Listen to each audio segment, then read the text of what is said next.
What happens when a billionaire father realizes that money can't heal his children's broken hearts? This is the story of Gabriel, his grieving kids, and the woman no one expected to change their lives, a housekeeper with a hidden gift. Gabriel was the kind of man whose name carried weight in the glass towers of Manhattan. A brilliant fund manager, respected and envied, he had built an empire out of numbers, deals, and calculated risks. His life was defined by precision, by control, and by the steady rhythm of success. But none of that mattered on the night everything changed. One phone call shattered the world he thought was unshakable. His wife, Isabella, the heart of his home, had been killed in a car accident. The news crashed through him like a tidal wave, drowning every sense of certainty. In an instant, the empire he had built stood meaningless against the unbearable silence of loss. The mansion that had once echoed with Isabella's laughter now stood hollow and cold. For Gabriel, grief was unbearable, but for his children, it was devastating. Luke, only 10 years old, retreated into himself. He stopped talking, stopped smiling, and instead filled notebooks with dark, heavy drawings, storms, broken houses, shadowy figures. Valerie, just 7, clutched her mother's scarf as though it was the only thing keeping her tethered to the world. She hardly spoke, hardly ate, and every night she cried herself to sleep in silence, thinking no one could hear her. Gabriel could hear everything, and it tore him apart. He tried to fight grief the only way he knew, by throwing resources at it. The best therapists money could buy were brought in, their offices filled with bright colors, their voices soft and patient. Gabriel sat with hope in his chest as they encouraged his children to talk, to open up, to let the pain out. But Luke sat with his arms crossed, staring at the floor, and Valerie curled into herself like a shell.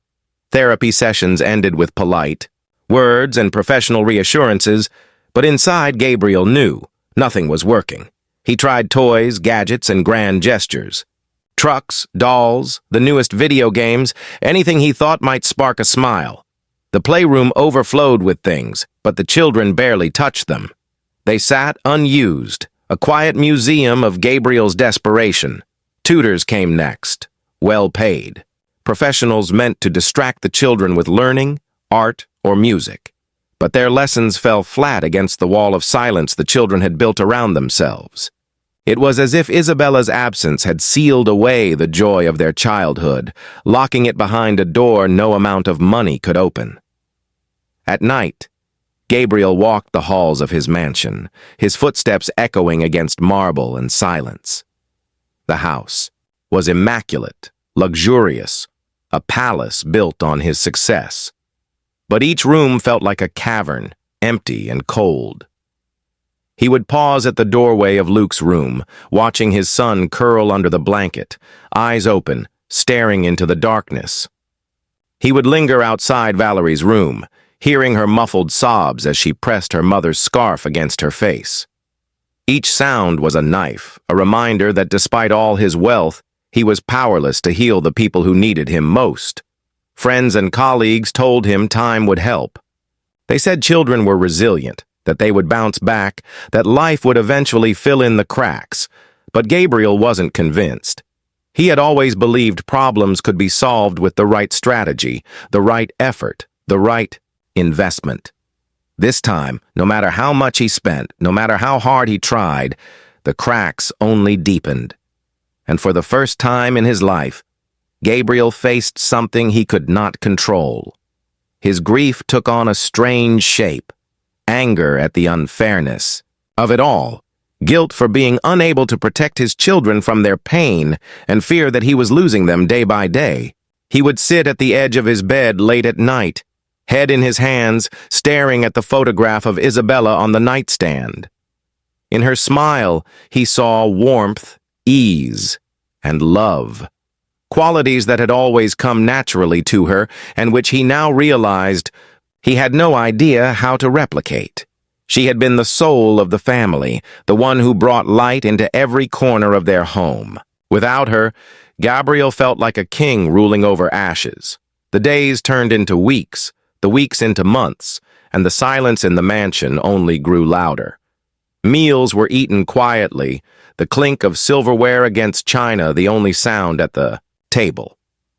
The staff moved about quietly, respectful of the tension that clung to the air. Even the sunniest mornings seemed dull inside those walls.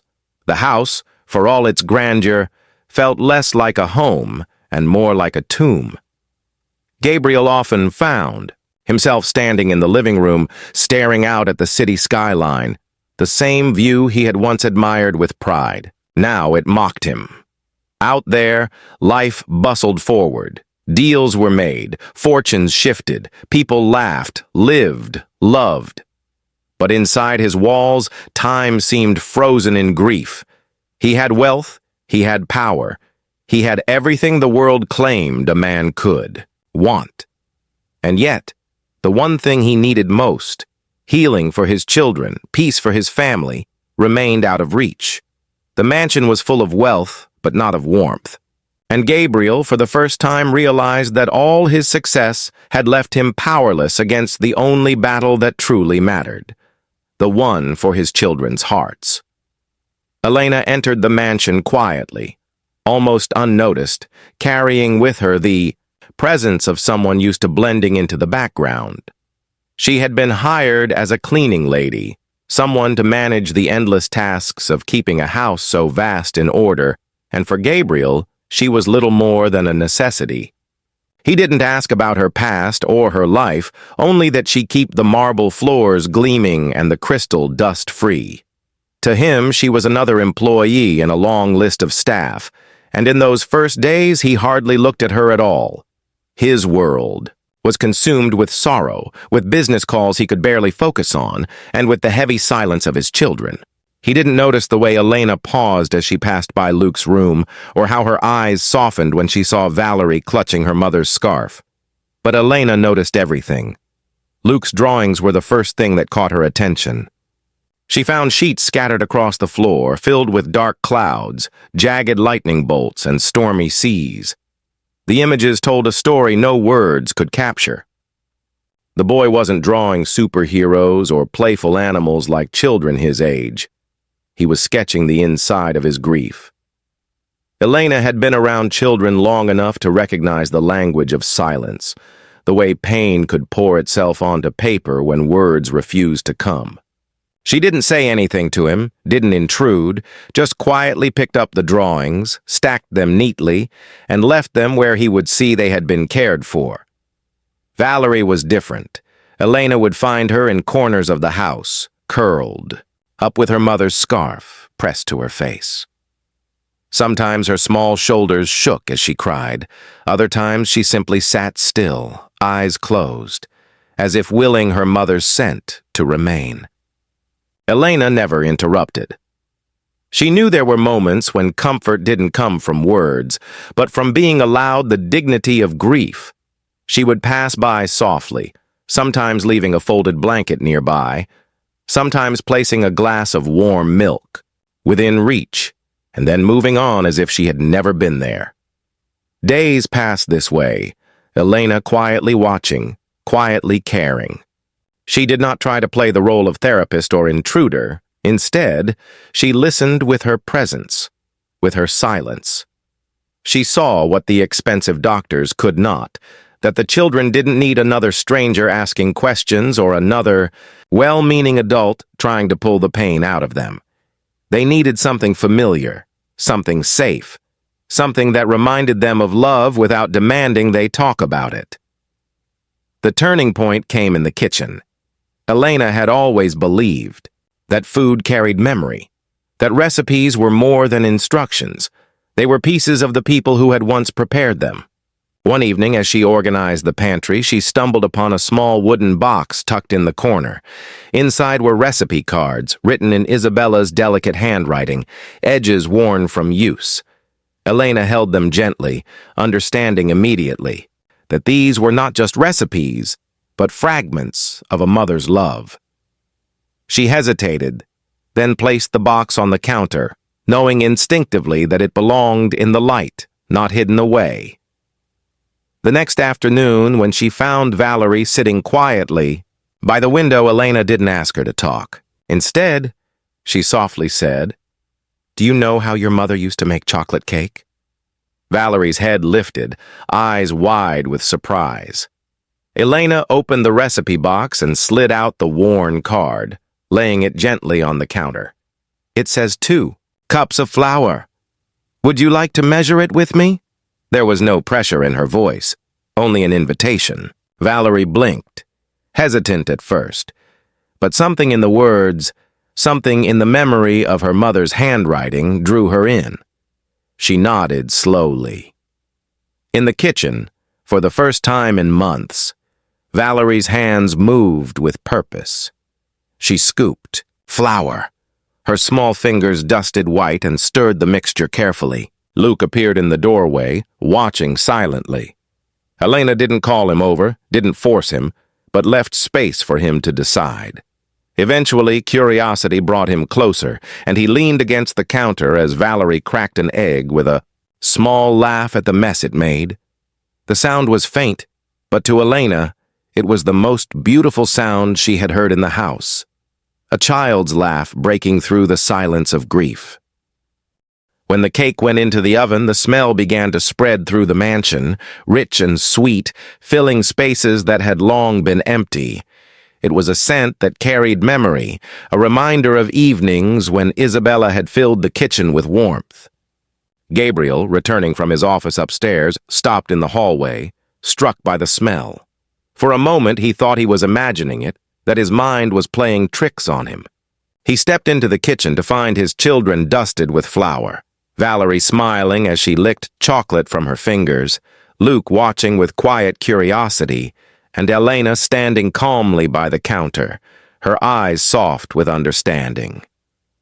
It was a simple cake, imperfectly mixed and uneven in shape, but when it came out of the oven, steaming and fragrant, it carried with it the first flicker of life that had been missing for so long. Valerie took a bite, her smile spreading wider, and in that moment, the mansion that had been full of silence felt alive again. It was small, fragile, but undeniable. Elena had not forced it, had not demanded it. She had simply opened a door, and the children had walked through. For Gabriel, standing in the doorway, it was almost too much to process. He had paid thousands to experts, filled the house with things, and yet here was a cleaning lady, quietly making cake with his children, succeeding where everyone else had failed. He didn't understand it yet, but in that moment he saw something he hadn't seen in months. His daughter's smile, bright and real, born not of distraction, but of love. The first breakthrough had come, not with grand gestures, but with flour on the counter and a recipe card in a mother's handwriting. And though Gabriel didn't realize it then, the woman he had barely noticed had just begun to change everything. The kitchen became the heart of the house in ways Gabriel had never expected. Where once it had been just another polished space, tended by staff, Elena turned it into a place of life and memory. Each day she found small, unassuming ways to weave Isabella back into the rhythm of the children's world. It wasn't grand, it wasn't forced, it was gentle, and it was steady. She would invite Luke to chop vegetables while she stirred a pot of soup, or ask Valerie to sprinkle sugar over freshly baked cookies. These weren't chores, they were bridges, tiny rituals that reminded the children of the warmth they had lost. And slowly, through flour-covered hands and the smell of simmering stews, the cracks in their silence began to heal. Luke was the first to speak. One evening, as he sat at the counter sketching while Elena rolled out dough, he looked up and said quietly, "Mom used to tell us stories when she made apple pie." His voice trembled, as if he was afraid the words themselves would break him. Elena didn't rush to respond. She simply nodded, her hands steady on the rolling pin, and after a moment she said softly, "What kind of stories?" Luke hesitated, then began describing how Isabella would invent tales about kings and knights, weaving magic into every slice of pie she served. As he spoke, Something in his eyes shifted. A spark of memory that didn't carry only pain, but also love. For the first time in months, his words carried more than silence. Valerie's breakthrough came later, in an even more fragile way. Elena was humming one evening while washing dishes, her tune low and soothing.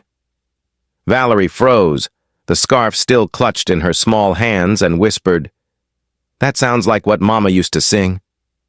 Elena turned, drying her hands slowly, and asked, "Would you like to sing it together?"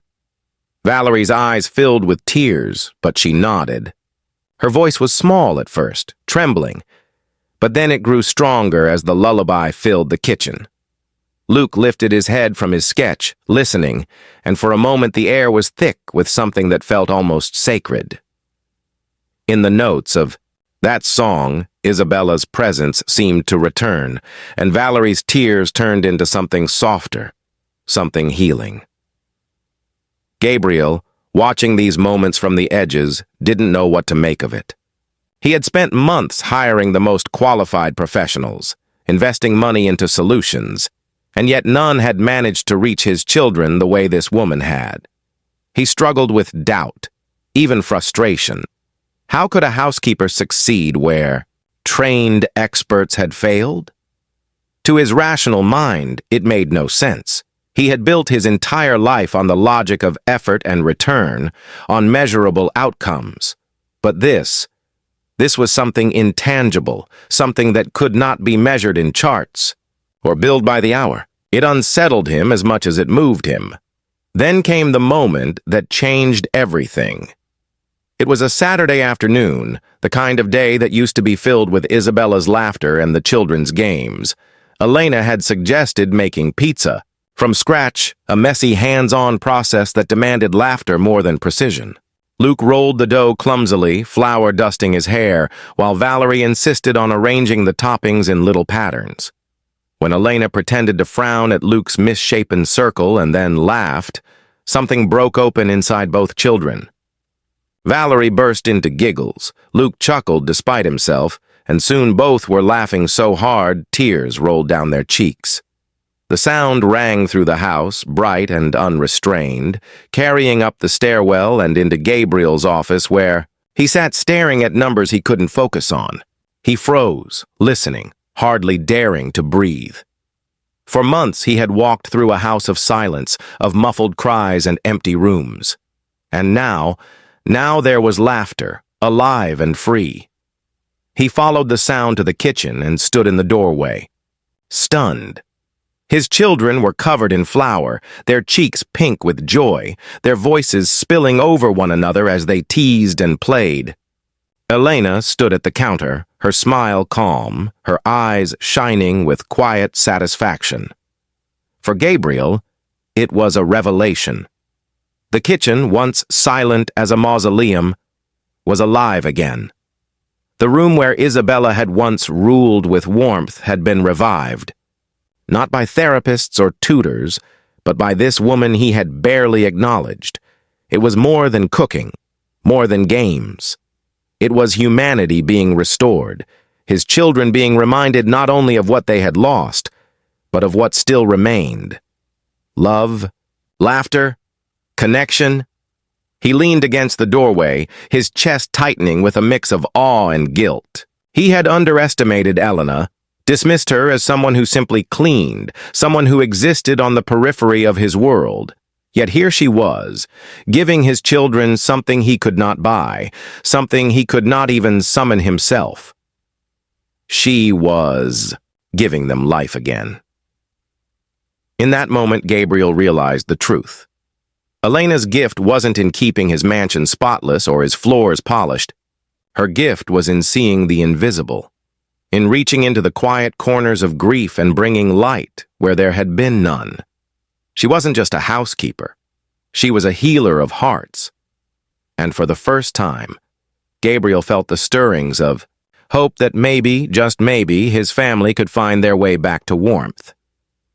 Gabriel had never been a man of many words outside the boardroom, but one evening he found himself sitting across from Elena in the very kitchen she had transformed.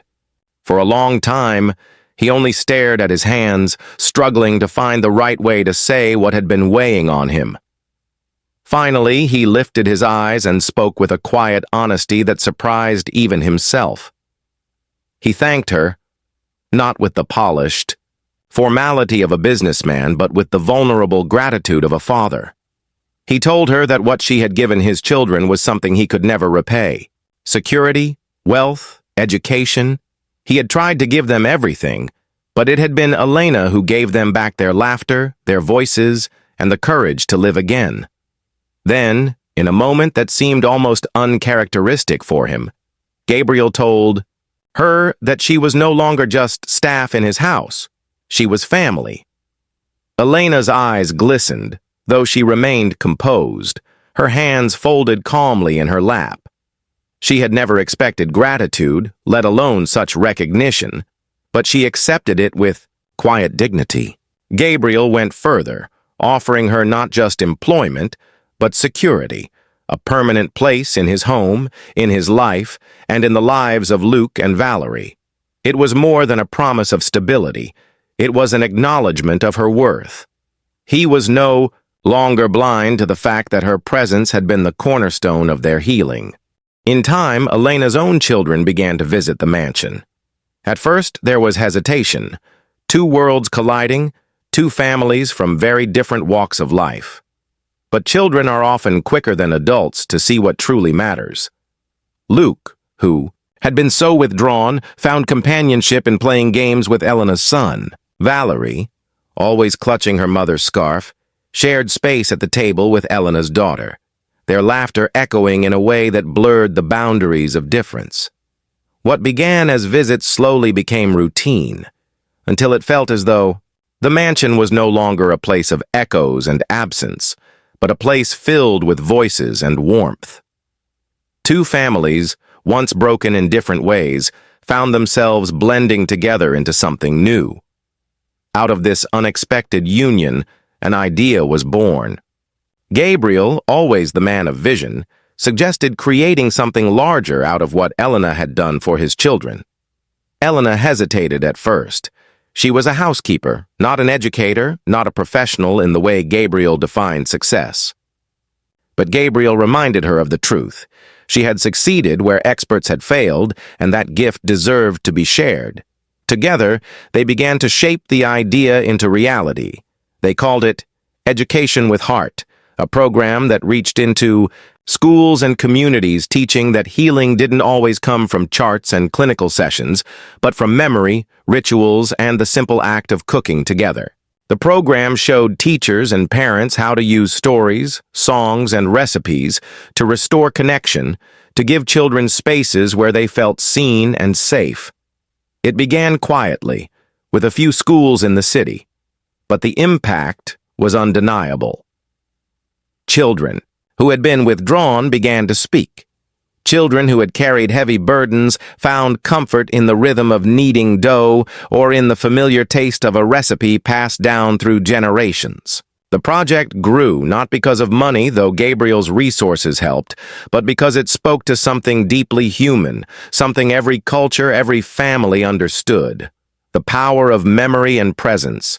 And at the center of it all was Elena, the woman who had once been overlooked, now standing as the heart of a movement that carried hope into homes far beyond Gabriel's mansion. The most profound moments, however, remained within the walls of Gabriel's home. One evening, as the project continued to grow, the family gathered for dinner. The long dining table, once a symbol of cold silence, was now filled with voices, overlapping conversations, laughter that spilled from one end to the other. Luke leaned over to tell a joke to Elena's son. Valerie shared a story with Elena's daughter, and Gabriel sat back in his chair, watching in awe. His eyes drifted to the head of the table where Isabella had once sat, and though her chair remained empty, he felt her presence in the joy around him. The family that had been broken was whole again, not in the same way, but in a way that carried both loss and renewal. The clinking of glasses and the sound of children's laughter filled the air, and Gabriel knew he was witnessing something far more valuable than any fortune he had ever built. It wasn't just about survival anymore. It was about thriving, about creating a legacy rooted not in wealth, but in love and kindness.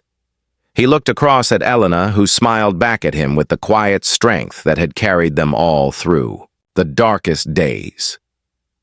In that smile, Gabriel saw the bridge she had built between despair and hope, between silence and laughter, between the life they had lost and the life they were now creating.